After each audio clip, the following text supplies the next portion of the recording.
אנחנו, יש שלושה סעיפים בסימן הזה, אחד על חלב של גויים, השני על גבינות של גויים, והשלישי על חמאה של גויים. חמור מכולם זה גבינה של גויים, שלדעת כולם היא גזירה מוחלטת, ולכן אי אפשר לאכול גבינה של גוי, אפילו אם היא נעשתה בצורה של היתר. זאת אומרת שלא ישתמשו בחומרים אסורים כדי להפוך את החלב לגבינה. וזה הסכמה רוב רובם של הפוסקים, עיר בנרבונה שהיו חושבים אחרת, אבל נראה שרוב רובם של הפוסקים הסכימו והחליטו שהגבינה היא אסורה מגזירה, אפילו אם במקום זה או אחר אין מקום לגזירה, הגזירה הזאת נשארת, קיימת. זה היה סיבה. בסיב א' ראינו על חלב. על חלב, בגדול גם כן זו גזירה, אבל יש בזה מחלוקת, אם החלב היא גזירה, לכן יש מקילים בחלב של עקום, והסברנו שיש מקילים בעיקר באבקת חלב של עקום. מעיקר הדין משמע עם כל זה שחלב הוא גם כן גזירה, אף על פי שזה ודאי לא גזירה בצורה חמורה כמו גבינה. זה ברור שיש הבחנה בין שניהם, הדבר הוא ברור בהלכה. עכשיו אנחנו הולכים לחמאה. חמאה זה נעשה מחלב, אז לכאורה חמאה של גוי צריך להיות אסור. והנה אנחנו רואים שהתירו. מדוע התירו את החמאה? כי אמרו, אין גזירה על החמאה, על גבינה יש גזירה. אולי על חלב, אבל חמאה לא ראינו בגמרא גזירה. יש אומרים, היות שאתה יודע שחמאה נעשה מחלב, אם כן אם זה נעשה מדבר איסור, גם זה אסור. ויש אומרים שאין לאסור את החמאה.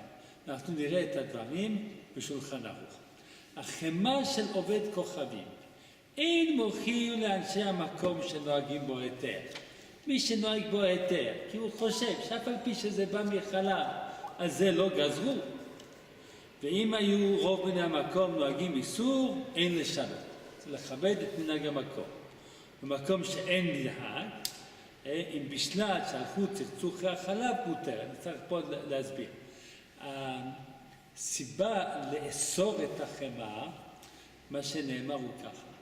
כשעושים חמאה מבהמה טמאה, נגיד מחלב של חמורה או של סוסה, החלב לא נהפך לחמאה. לכן ברגע שיש חמאה זה ברור שזה לא נעשה מחלב אסור. אבל ייתכן שהיה קצת חלב אסור, והוא לא נהפך לגבינה, לא נהפך לחמאה, ויש קצת צחצוחי חלב. עכשיו, אם משלו את החמאה, ואין כבר את הצחצוחי חלב הזה, אז אין סיבה לאסור כלל. גם מותר לבשלה לכתחילה כדי שילכו צחצוחי חלב. עוד היתר נוסף. לקח את החלב מגוי, אולי יישא צחצוחי חלב, אז תבשל אותו, והצחצוחי חלב האלה ילכו, ויש לך רק חמאה, וחמאה אין גזירה כמו שהסברנו, ואין סיבה לאסור אותה, כי ברור שאין בו חלב של בהמה טמאה, כי חלב של בהמה טמאה לא נהפך לחמאה. ואם בשלו עובד כוכבי מותרת, זה סתם כלם אין על בני יומן. ואם זה הגוי שבישל את זה, אתה לא צריך לאסור, כי אתה יכול לסמוך שהכלים של גוי הם לא בני יומן, הם יותר מ-24 שעות אחרי השימוש הקודם, וממילא הטעם הבלוע בהם הוא פגום, הוא לא יכול לאסור. ואם הולך ממקום שאין אוכלים אותה למקום שאוכלים אותה, אוכל שם עמהם. עכשיו, אם הולך ממקום שאין אוכלים אותה, למקום שאוכלים אותה. עכשיו הוא במעיך שלו המנהג להחמיר בחמאה. הולך לעיר אחרת שהמנהג להקל. יכול להתגל איתם. אבל אסור להביע עמו ולאכלו במקום שנוהג גם באיסור. אם לא, יש בו היכר שבמקומות המותרים. אז עכשיו הפוך, הוא בא למקום מותר, הוא מגיע למקום אסור. הוא לא יכול לאכול את זה שם, כי שם זה מקום אסור. אבל אם יש היכר, שזה בא חלב מנורמנדי, לא יודע מאיזשהו מקום, חמא, סליחה, לא חלב, זה חמא מאותו מקום, יודעים ששם זה מותר, אז יודעים שהוא לקח את החמא ששם היא מותרת. מאוד מעניין כל הדבר הזה. אנחנו רואים שיש פה כבוד גדול ממנהגים המקומות השונים. זה ממש רואים את זה הרבה בהלכה, וזה ממש מורגש פה בצורה מאוד מודגשת. אתה לא יכול לאסור משהו שבמקום מסוים מתירים אותו. ואתה גם לא יכול להתיר משהו במקום שאוסרים אותו. אם הולכים ממקום למקום, אז צריך פה זהירות. עכשיו, כן. היום אתה הולך לחוץ לארץ, חמאה, אתה רואה חמאה בלי כשרות, בלי כלום, או לעזה, לא יודע. האמת היא שאני זוכר כילד שהיינו אוכלים את החמאה בלי כשרות בשוויץ. החמאה לא היו, אוכלים אותה בלי כשרות. גבינה לא היו קונים בכלל. היינו, איפה שגרתי לא היה בכלל חנות כשרה. אז היינו גבינה קשה, זה היה, איך אומרים, זה היה יום טוב, היה מגיע פעם בחודש, פעם ב3 חודשים. הורים היו קונים, מזמינים גבינה. היום מזמינים גבינה. זה הגבינה לא רעה. חלב, כי זה אוכל מאוד חשוב, אז היו בהחלט אוכלים חלב ישראל. זוכר, היו מזמינים בשביל הישיבה, זה היה מגיע בקונטיינר גדולים, היה צריך להגיע לתחנת הרכבת, לקחת את זה, והיו משתמשים בחלב ישראל, אבל חמאה, ממש כמו שכתוב פה, מנהוג שנגעו בו היתר, והחמאה זה הרבה יותר מסובך לקנות במקום אחר. הגבינה, במהות שלה, היא קשה. אז אתה יכול לשלוח ממקום למקום בלי שיתקלקל. אבל אם אתה רוצה, במיוחד בקיץ, אתה רוצה להזמין חמאה וישלחו לך את זה בדואר. זה שמן.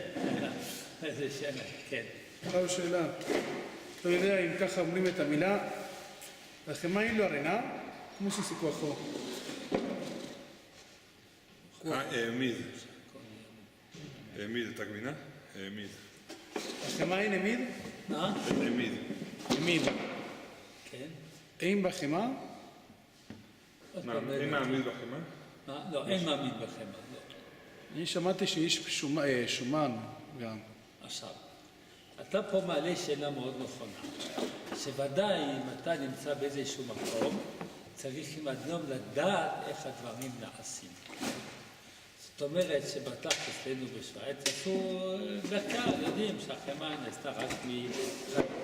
אבל זה ודאי שהיום, כל מה שאני חושב שאמרנו את זה כמה פעמים, כל מה שתעשייתי, אי אפשר לדעת איך זה נעשה בלי בדיקה. גם החמאה היום, זה לא אדם עושה חמאה בתוך איזשהו חווה. מקומות גדולים שעושים טונות של חמאה. המציאות היא לגמרי שונה, ויש בזה דברים שהמציאות היא מביאה אותנו להקל, ויש דברים שהפוך, שהמציאות המשתנה מביאה להחמיר, ובמיוחד בדברים שאתה לא יודע במה הדברים נעשים. בוודאי שצריך, היום אתה קונה חמאה, איזה חמאה? יש לנו היום, אתה תלך לאיזושהי חנות גדולה בחוץ לארץ, אז יש פה 27 סוגי חמאה, אין כל מיני תוספות. היום היא לי אפליקציה מארגנטינה, שהרב הפנמר הזה שעושה את הכושר פתוח. כן. אז שאתה הולך לסופר ואתה יכול לדעת את המוצר והטלפון, אם זה מאושר ומאושר. מאושר או לא מאושר. וכל הזמן מורידים ומעלים. כל הזמן מורידים ומעלים. אני יודע, אני צריך שלי בגודל. יש את הרשימות, והרשימות משתנות. היה אז, לא היה עדיין את ה-SMSים האלה, אבל היו מודיעים בעיתונות. את הדבר הזה ירד מהרשימה, זה נכנס מהרשימה. ברוך השם בארץ, הכל כשר, הכל בהשגחה, ברוך השם. רציתי לשאול, אם הגבינה אסורה, איך היא עובדת לחמאה זה מותר? מה גורם לו שהיא... כן, כי יש בגמרא 8 סיבות לאסור את הגבינה. יש סיבה אחת, למה שנראה בסימן הבא, חששו שיש משהו סכנה שנכנס בחמאה משום נחשים, נדבר על זה אחר כך. יש אמרו בגלל שהם משתמשים באור של קיבה כדי להפוך את החלב לגבינה. יש אומרים שהם משתמשים בצמחים של אורלה או של כליים להפוך את החלב לחמאה. יש אומרים בגלל שמכסים אותו עם איזה שומן של חזיר, בדיוק כמו שהעלה לפני כאן, הרבה סיבות. אז לכן יש פה איזושהי גזירה כללית. אנחנו רואים בגמרא בצורה ברורה שזו גזירה כללית, כי בגמרא יש משנה במסכת עבודה זרה, ששואלים לתנא מפני מה אסרו את הגבינה. הוא לא עונה, הוא עושה דרשה, משהו אחר. הגמרא מסבירה, כי כשעשו גזירה, קודם כל תגיד את הטעם, תחכה 12 חודשים, שאחרים גזרו, ואז זה כבר נכנס בתודעה, ואז אתה יכול לתת את הטעם. לכן יש הרבה טעמים, והטעם שהשולחן ערוך שאמר להלכה, זה בגלל שאתה הופך את החמאה לגבינה על ידי אור של קיבה, על ידי משהו מבהמה שהוא לא כשר. כן, זאת אומרת, לגבינה, אבל אם אתה לוקח חלב ועושה ממנו חמאה. אז לכן אין את החשש הזה, ולכן לא גזרו על זה. הגאונים אמרו שכן יש סיבה לחשוש, בגלל שאולי יהיה קצת, למה החלב אסור? בגלל חלב טמא, אולי גם ערבו עם החלב חלב טמא, אבל החלב טמא הוא לא נהפך לחמאה, אבל הוא נשאר בגומות של החמאה. לרב, הגבינה שמדברים זה גבינה קשה או גבינה לבריחה, 9%? מה הגבינה הזאת? האמת היא שזו שאלה טובה, אני חושב שזה הכל כלול, אבל אפשר להתווכח על זה. ודאי שהדבר הראשון שמדברים על בגבינה זה גבינה קשה, בהבנה של הגמרא. אבל נראה לי שמקובל היום להלכה שכל מה שנקרא גבינה הוא תחת הגזרה הזאת. אבל השאלה היא יותר טובה מהתשובה. צריך לברר את זה עוד פעם. لا لا גבינה כמו היום רכה? מה? لا גבינה רכה כמו היום? עוד פעם? גבינה רכה כמו היום זה לא היה אז? אני לא יודע באמת. גבינה רכה זה יותר חלב מאשר גבינה.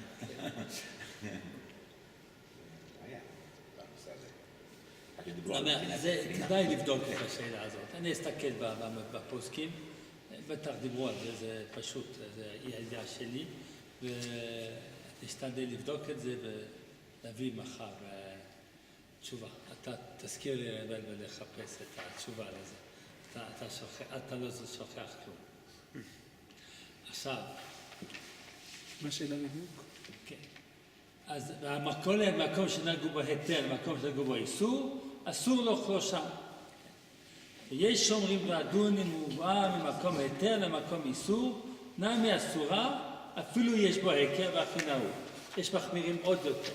אתה לקחת את החמאה שלך שמותרת אצלך, ואתה מגיע למקום שנוהגים בו איסור. ושם זה חבילות אחרות, סוג אחר, שראינו שיש מי שמתיר, אבל המנהג הוא לאסור. עכשיו אני רק רוצה להזכיר דבר אחד, שהוא מאוד חשוב לגבי שינוי המקומות. כשאדם משנה מקום בצורה קבועה, אז הוא יכול לאבד את המנהגים הקודמים שלו, ולחיות על פי המנהגים החדשים. אבל אם הוא לא עבר בצורה קבועה, אלא בא לביקור, אז הוא צריך להתנהג על פי החומרות מהמקום שיצא משם, והחומרות מהמקום שהגיע לשם. היות שהוא חוזר למקום שלו, לא יכול להקל, כמו המקום החדש. כי איך אחר כך יבוא ויתחיל להקל, יבוא ויחזור למקום שלו, ופתאום יחמיר, זה קשה. אז אמרו חכמים, אתה לא יכול להקל לפי המקום שאתה הגעת שם. ואם במקום שממנו יצא זה מותר, מקום הוא הגיע זה אסור, אתה צריך לכבד את המקום בו אתה נמצא. לכן נותנים לו את החומרות משני הצדדים. מה? כן? עכשיו, אני באמת, זה ההסבר שאני נותן מדוע, לקרב לראש קוראים לזה, המבקרים, מי שמבקר בארץ, יום טוב רוצים לעשות בימים טובים, ורוצים לעשות רק יום טוב אחד. רוב הפוסקים אומרים צריך לעשות שני ימים טובים. יש שולחן ערוך ורב, שאומר לעשות רק יום אחד, אבל רוב הפוסקים אומרים לעשות שני ימים. לאנשים מאוד קשה, היום השני הזה הוא לאורחים הבאים לארץ, הוא סיוט. הם באים לכאן, נגיד 15 יום, אז זה לוקח להם החגים, יש שבת, יש יום טוב, שני יום טוב, רוצים לראות ילד אחד, ורוצים לראות עוד ילד אחר במקום אחר, לא יכולים לנסוע. אנשים שהולכים לחופש, אתה יודע, כל יום זה קדוש, זה עולה די הרבה כסף, אחר כך הנסיעה, אז כל יום רוצים לנצל אותו. ולהישאר תקוע, וכשכולם יוצאים, הוא דבר שהוא קשה. ואם שבת נופל אחרי יום טוב? כן, זה עושה 3 ימים, כמו השנה. אז ככה. אבל אני רק רוצה לסיים. אני חושב שההסבר, שאני מסביר לאנשים כדי לקרב אותם ללב, ברגע שאם אתה עושה פה עכשיו יום אחד, איך אתה חוזר לחוץ לארץ, אתה חוזר ועושה 2 ימים. זה נכנס בתודעה שלך שיום טוב זה רק יום אחד. אני זוכר כילד, היום טוב שני היה בדיוק כמו יום טוב ראשון. לא הרגשנו שום הבדל. אני זוכר, הפסח, הסדר השני אפילו יותר עוצמתי מהסדר הראשון, והוא קצת פחות עייפים, ישנו קצת במשך היום. לא הרגשנו שום הבדל. אחר כך, יותר מבוגר, אנשים אורחים שהגיעו לארץ, כבר שינו באיפה מקום פחות אורתודוקסים, אז הציבור מגיע ביום טוב ראשון, לא מגיע ביום טוב שני. יכול להיות ככה במקום בית הכנסת, יום טוב ראשון, ליל יום טוב ראשון, 150 אנשים, ליל יום טוב שני, 20 איש יגיעו. אז זה מאוד מאוד מאוד בולט המציאות הזאת. ולכן אני חושב שזו חוכמה גדולה של החכמים, של הפוסקים. אתה בארץ, אתה ממשיך לעשות יומיים, אחרת אתה מאבד עצמך את החשיבות של היום השני. אני חושב שזו פסיכולוגיה מאוד מאוד עמוקה של החכמים בדבר הזה. עכשיו, אנחנו סיימנו את זה. היה לך שאלה? כן. לגבי המנהגים, אמרת מי שובר מקום. אנחנו עושים מנהג אשכנז, מחכים 3 שעות בשר וחלב. זה לא קשור למה שדיברנו עכשיו, או זה קשור? זה לא כל כך קשור, אבל אני אענה לך. אף על פי שאתה הגעת לכוכב יעקב, ורוב רובם של אנשים בכוכב יעקב מחכים 6 שעות, כן? וגם הרבה אשכנזים מחכים 6 שעות, אתה יכול להמשיך במנהגך. האדם הולך. היום המושג של מקום מאוד מאוד השתנה מפעם. פעם היה באמת, היית שייך למקום, כן? והיה מנהג אחד, והייתה קהילה אחת. כן, נגיד אשכנזי שהיה מגיע למרוקו, אז הוא נהפך לספרדי. וטוניסאי שהיה מגיע לפולין, אז הוא היה לוקח כל מנהגי פולין, שם לא היה שום עניין לשמור אותה. היום בארץ ישראל, שאנשים באים מכל המקומות, שוב כוכב יעקב, נכון שזה רוב ספרדים, אבל יש מנהג אשכנז תוסס ובועט, נכון? אז מאוד מאוד חי וקיים. אז לא כל כך שייך להגיד את הדברים האלו, במיוחד בדבר שהוא בכלל אין בזה שום פרסיה, שזה איך שאדם עושה בבית. אז לפי דעתי אתה יכול להמשיך במנהג לך. בואו נבוא לסימן קט"ז, סימן מאוד מאוד חשוב. אף על פי שהסעיף א' בא, ושם יש טור בית יוסף מאוד מאוד ארוך, בשולחן ערוך הוא סיכם את זה במשפט אחד. זה מאוד מאוד חשוב בשביל העיקרון שלמדנו, שאת ההבחנה בין גזירה לאיסור. גזירה, בטל הטעם, היא לא בטלה הגזירה. אבל איסור, בטל הטעם, האיסור נהפך להיות היתר. אז זה מה שראינו בגבינה, גבינה ברור שזה גזירה. חלב, יש בזה קצת מחלוקות. חמא לכאורה זה לא גזירה. אבל יש פה איסור אחר, שהיה מאוד מאוד נפוץ בזמן התלמוד, וזה היה מים מגולים או יין מגולה, שהיה אסור לשתות אותו, לא בגלל בעיה של חתנות או בעיה דתית, אלא בגלל בעיה בריאותית. היה חשש שנחש שתה ממנו והשאיר בו ארס. אם תשתה את המשקה הזה, אתה תסתכן. לכן הסימן הזה יש לו חשיבות עצומה, כי הוא מראה עד היכן שחכמים שמו דגש על האיסור לפגוע בבריאות של בן אדם. ברור לי, שנה שעברה למדתי את הגמרא הזאת בעבודה זרה די בעיון, וברור לי כשמש שגם בזמנם זה לא היה דבר נפוץ, הסכנה הזאת. היא הייתה סכנה רחוקה. אנחנו רואים את זה כי שואלים אם אדם יכול לשתות מאישה שהתאלמנה. האם היא שמרה את המנהג של בעלה לחסות את המשקה, או לא שמרה את המנהג? איזה מין שאלה איזו, אם זה מסוכן, אז כל אדם היה נזהר. אז ודאי שדבר הייתה סכנה רחוקה. אלו באו חכמים ואמרו, גם סכנה רחוקה, אנחנו הופכים אותו לאיסור דתי. אז אמרו, אם אתה השארת מגולה, שנייה שיש זמן לנחש לבוא ולצאת, אתה לא ראית נחש, זה אסור. אולם השולחן ערוך אומר שהיום הדברים האלה מותרים בגלל שהמציאות הזאת של נחשים ששותים דברים ומשאים ארס לא קיימת בינינו. וזה מה שכתוב בסעיף א', משקים שנתגלו הסכום חכמים, תחשינן שמא שתה נחש מהם והטיל בהם ארס. ועכשיו שאין נחשים מצויים בינינו, מותר.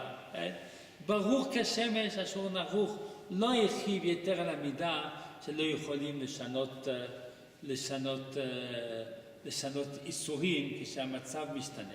ברור שדעתו כשהמצב משתנה אפשר לבטל איסור. רק דברים שנעסקו במניין, אז הם דברים נעסקו במניין, כמין גזירה רחבה מאוד, זה אי אפשר לבטל. עכשיו, בטור בית יוסף יש הרבה אריכות, בגלל שהם חשבו שהדבר הזה הוא אסור, טור כתב שזה מותר, אבל הביא את כל הגמרות, כל סוגי מאכלים, מה שאסור לאכול אותם, זה לא רק משקה, זה גם סוגי מאכלים, שיש פה חשש. ויש שם דבר מאוד מאוד מאוד חשוב, נקודה מאוד חשובה, זה היה פרי שיש בו חור, אתה צריך לחשוש שנחש שם שם ארס. אתה רואה פה איזה משהו בפרי, לא נורמל. ואם אתה רואה עכשיו ציפור שנקר את הפרי, לא חושב שזו הייתה תאנה מדובר, אז צריך להיות מותר. מי עשה את הניקור? ציפור. אומרת הגמרא, לא. אנחנו חוששים שהוא נקר במקום שכבר היה נקב של נחש. אם אתה לא רואה שהפרי הוא סגור, שלם, אל תאכל אותו. שואלת הגמרא, זה חומרה גדולה. אנחנו רואים שאם אדם ראה שציפור עשה חוד, שחטו בהמה, וראינו ציפור שנקר איזשהו עבר של הבהמה, ואנחנו לא חוששים, בשאר מקומות הכל תקין, אנחנו לא חוששים שהוא עשה נקב איפה שכבר היה נקב מלפני כן, והבהמה כשרה. אז פה אתה חושש, יש אותו דבר, בשני המקומות ציפור עשה נקב, ובמקום אחד אתה חושש שכבר היה נקב לפני כן, ואתה עושה, במקום אחר אתה לא חושש שהיה נקב לפני כן ואתה מתיר. אומרת הגמרא זה הבדל. זה סכנה וזה איסור. חמירה סכנתא מאיסורא. מאוד מאוד מאוד מאוד חשוב הדין הזה. ולכן בצורה, אנחנו נקרא עוד כמה סעיפים פה, בצורה מאוד ברורה. אין שום ספק שבעולם, שעישון סיגריה הוא איסור חמור. חמור יותר, שאפילו בספקות רחוקות היה צריך לאסור לעשן, וודאי כשהמצב היום הוא שזה דעת כולם, של-90% מהאנשים שמעשנים זה גורם לא נזקים, הדבר ברור שזה איסור גמור על פי ההלכה. עכשיו נמשיך, מהסעיף הזה, הכותרת של הסימן, דברים אסורים משום גילוי, כי הוא המקור של כל שאר האיסורים. אז בשולחן ערוך עצמו זה רק סעיף אחד, בטור זה היה ארוך מאוד, בשאר הדברים היו כמין תוספת. אחרי שהוא אמר שזה מותר, אז הוא קיצר כל הדברים האלו, אז זה נראה לנו מוזר, הכותרת נראית לנו מוזרה. אבל היא ככה כי זה המקור של כל שאר איסורים. צריך להיזהר שלא לאכול בשר ודג ביחד, מפני שקשה לצורעת.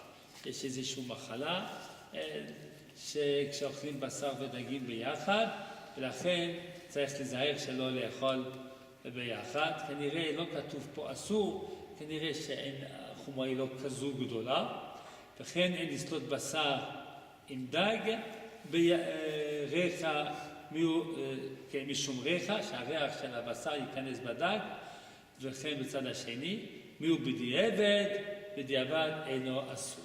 זה חשש ממש מאוד רחוק, אז אומרים לכתחילה תיזהר, אבל בדיעבד אין לאסור. אחד אחרי השני זה מותר, לא? בתוך התנור, אחד אחרי השני מותר להכניס חלום. אין שום ספק שזה מותר. ביחד זה... ביחד זה הבעיה. לכתחילה לא ביחד, כן, היום יש את אבל הסכנה בדרך של זה צרה? מה? היום יש את הסכנה של צרה? יכול להיות שאין, אבל לא ראיתי שהתירו את זה. זה מאוד מעניין. ושוב שאלה, למה לא התירו את זה כמו שהתירו את המשקים המבולים? אני חושב שהם השאירו חכמים של הדורות, הם השאירו דבר אחד מהדברים שהיסרו משום העם הגמרא, כדי להכניס בתודעה שלנו שהדברים האלה הם באמת איסור. זה לא רק עצה טובה.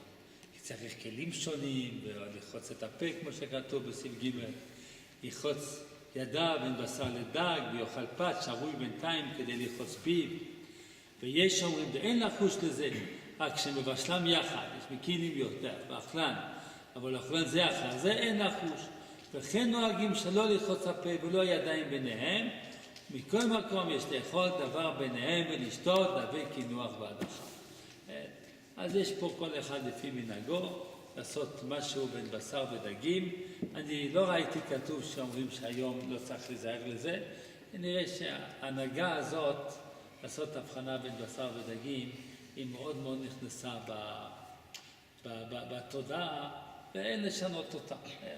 כי אחר כך אנשים יחשבו כמו שאתה משנה את זה, תשנה גם דברים אחרים, אין בזה תיכה כל כך גדולה.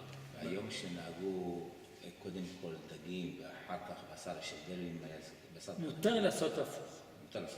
כן. זה יותר בריאותי, כי בשר יותר כבד, יותר קשה. וצריך ללחוץ ידיים? לפי האשכנזים לא צריכים, הספרדים לכאורה כן. גם... אבל אני לא בטוח שזה נוהגים ככה. מה? גם אם מתחילים מדג? כן. יכול להיות שלא, אתה יודע מה, אתה שואל שאלה מאוד וגם את חכמה. הכלים משנים, או לא? גם הכלים משנים, כן. כן, כן, כלים, אבל ללחוץ ידיים. יש לכם הכלים. לא אוכלים הכלים, לא אוכלים מהיום. כן, זה מה שכותב הרמה. יכול להיות שהיום שאוכלים עם סכינים ומזלגות אפשר להקל בזה. ועם דג וגבינה לא כתוב? בדג וגבינה זה כתוב בבית יוסף. זה נגד גמרא מפורשת. הרב עובדיה אומר שהספרדים אסור לאכול דג וגבינה ביחד. אני לא מסכים איתו בפסיקה זו, כי היא נגד גמרא מפורשת, שאומרת שמתירה... בטור כתוב. מה? הרב הרב אמר עכשיו שזה כתוב בבית יוסף. בבית יוסף? אבל זה לא כתוב בשולחן ערוך. אבל אנחנו אוכלים מרק. והשח כותב שזה טעות בבית יוסף. זאת אומרת, יש פה טעות גרסה, דפוס או משהו כזה. עכשיו, הרב עובדיה אומר, לא מקבל זה, כנראה ככה המנהג אצלם. בספרדים, כמו בצרפת, שנהגו לקנות, לאכול פיצה וטונה, זה בזה עם גבינה, לא פצה פה, אף אדם לא פצה פה בזה, לפי דעתי אין לאסור את זה. מי שמחמיר יבוא על הברכה, אני ממש לא אכפת לי, כן? אבל אני גם לא אוכל פיצות, כן? אז אין לי בעיה, זה לא אישי, כן? אבל אני חושב שלהטיל את האיסור הזה, שהוא נגד גמרא, שלא מובא בשולחן ערוך, על סמך זה שאנחנו פוסקים כבית יוסף, גם במה שלא הביא בשולחן ערוך, זה נכון בדברים שיש פה סיבה למה לא להביא. אבל גם מה הבעיה להביא עוד סעיף כזה? לכן, אני הודעתי הדבר הזה הוא יותר גמור. אבל היום בירושלים לא נותנים מהדרין אם מישהו נותן דג וגבינה ביחד. ואני באמת, זאת לא הודעתי. כמובן, אם אני רב פה, אני גם מקיים את הדבר הזה, כי אני מחויב בהחלטות הרבנות, כן? אבל נדבר על לא למעשה. הדעה שלי היא שזאת תהיה הוראה לא נכונה. אבל יכול להיות שמקום שיש לו בד"ץ בית יוסף מביא פיצה בטונה? מה? מקום שיש לו בד"ץ בית יוסף מביא פיצה בטונה? אני לא חושב שעושים דבר כזה, לא. לא חושב, אבל זה מציאות.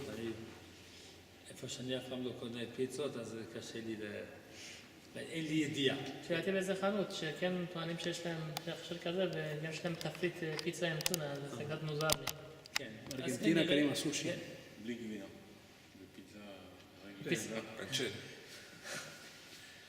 פסוק על סושי בארגנטינה. סעיף ד' צריך להיזהר מזיעת האדם, שכל זיעת האדם שמה מוות, פלוס מזיעת הפנים. אז זה כל מיני, הכל מאותו עיקרון, שהזיעה. הזיעה זה לכלוך שיוצא מן הגוף. אם אדם יכניס את זה בפה שלו, זה מסוכן. כל מיני מחלות יכול להיות וכל מיני דברים. למה שאנחנו רואים בסעיף הבא. צריך להיזהר ליתן מעות בפיו, שמא יש עליהם רוק יבש של מוכה שכין.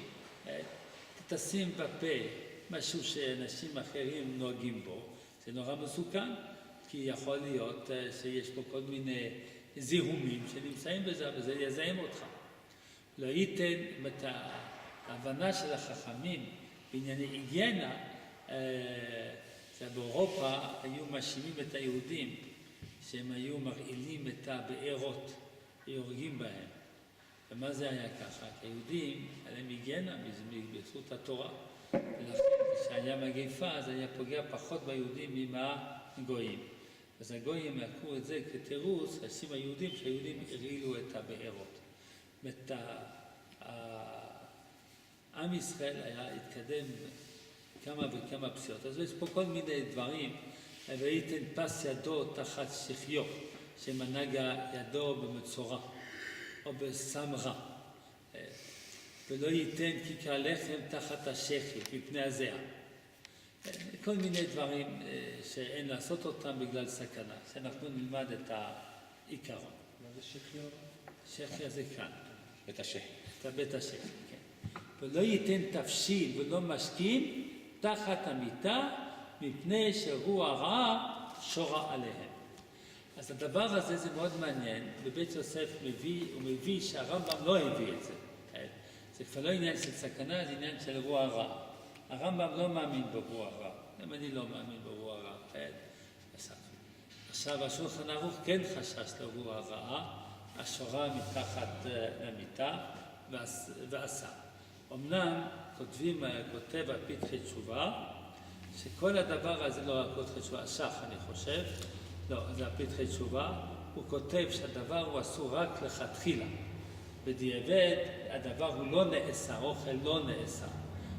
זה קורה לי כמה פעמים שאנשים שאלו שאלה, אני השארתי אוכל תחת המיטה, מותר. אני זוכר את זה בתור ילד. אז לא היה מקררים וכל זה, אז כדי לשמור על אוכל, עושים את זה נמוך ברצפה, שישמור על הקור שלו, זה המקום הכי פנוי שיש לי מתחת למיטה. כן, שים את זה זה אין זוכר. זה מעניין. ועכשיו, התימנים פחות חוששים, הולכים על פי הרמב"ם. לכן זה לא פלא שהפולנים נורא חוששים מהדברים האלה. אין, אבל להלכה, לפי דעתי, קשה לי לאסור את זה, אף על פי שהשולחן ערוך אומר לא לעשות את זה, כי גם יש הרבה דעות שהיה רוע רע פעם, והיום אין רוע רע. אז אני חושב שהמקל בדבר הזה בשעת הצורך, יש לנו מה לסמוך, במיוחד שבדיעבד האוכל מותר. וזה רוע רע, זה לא של להתיישב הרוח רעה, סתרת הלם של הבוקר, זה אפשר יותר להסביר מה זה הרוח רעה הזו. מה זה הרוח רעה הזו. אז זה קצת ארוך עכשיו לחזור על זה, כן, אנחנו לימדנו את זה. בעזרת השם צריך להוציא ספרי על החלק הזה של השולחן ערוך. אני גם מעריך בזה להסביר מה זה הרוח הרע הזה של הבוקר. שבהחלט אין מחלוקת בפסיקה שצריך ליטול ידיים 3 פעמים, ודאי צריך לתת טעם לזה. לתת טעם, כן. לא ינעץ סכין בתוך אתרוג, אם מישהו אחר כך את האתרוג ויהרוג את עצמו, או בתוך צנון שיפול אדם על חודו וימות. וכן ייזהר שכל דברים מביאים לידי סכנה, כי סכנתך חמירה מאיסורה. ויש לחוש יותר לספק סכנה מספק איסור, כמו שהתחלנו בתחילת השיעור. וכן אסרו ליליה בכל מקום סכנה, כמו תחת קיר נטול, או יחידי בלילה. וכן אסרו לשתות מים מן הנהרות בלילה, או להניח פיו על קילוח המים, לשתות, כי דברים אלו יש בהם חשש סכנה. בלילה אתה לא יודע מה אתה שם בפה, אז אתה צריך פה להיזהר, שלא יהיה לך סכנה. כל הדברים האלה מאוד מאוד הגיוניים, אבל אצלנו זה לא רק דברים הגיוניים, זה הלכה. לכן להיזהר על הבריאות, זה חובה. מה זה תקופה? עכשיו אנחנו נסביר. מנהג פשוט, שלא לשתות מים בשעת התקופה. וכן כתבו הקדמונים. אז שוב משהו שהוא מיסטי. התקופה, יש 4 תקופות בשנה, שינוי העונה. אז התקופה היא לא ספורה לפי האמת, העונה צריך לספור לפי הלוח הגוי שמבוסס על השמש. יש בגמרא כל מיני חישוב של תקופה שלא מתאים כל כך עם המציאות. וככה בחוץ לארץ אומרים תל ומטר לברכה קשור 60 יום אחרי תחילת תקופת החורף. הדבר הזה הוא לא כל כך מתאים למציאות. עם כל זה יש פה מנהג שלא לשתות בשעת התקופה, אבל צריך לדעת מתי זה שעת התקופה. אבל שוב להלכה אני חושב היום אין לחשוש לזה, ככה כותב התז, ואני קורא לכם דברי התז בעניין זה. כתוב בדרכי משה, בשם עבוד רעם, מצאתי כתוב שיש להיזהר מלשתות מים בשעת התקופה משום סכנה שלא יתנזק ויתהפך. והטעם, למה? כי טיפת דם נופלת בין תקופה לתקופה. טיפת דם שנופלת בין תקופה לתקופה, אני לא מבין את זה, לא יכול להסביר לכם את זה. אבל החכם אבן עזרא השיב על זה, כי ניחוש בעלמא הוא. זה אמונות תפלות הדבר הזה. ואין בו סכנה כלל. ויש אמרו, בהגונים אמרו, כי לא נחש ביעקב. אלא כמונים אמרו אלה הדברים להפחית בני אדם שיראו מאת השם יתברך, ישובו כדי שיצילם השם יתברך מארבע תקופות השנה. אמרו את זה להפחית את אנשים שיעשו תשובה ככה 4 פעמים בשנה. אבל אני חושב שהיום אין חובה להיזהר בזה. והספרדים בכלל זה לא מובא במחבר, מובא רק ברמה. לפי דעתי אין לחשוש בזה. נכון? עכשיו סיבה וזין אנחנו נעשה מחר בעזרת השם. רציתי לסיים, אבל רוצים ללמוד קצת מהמוסר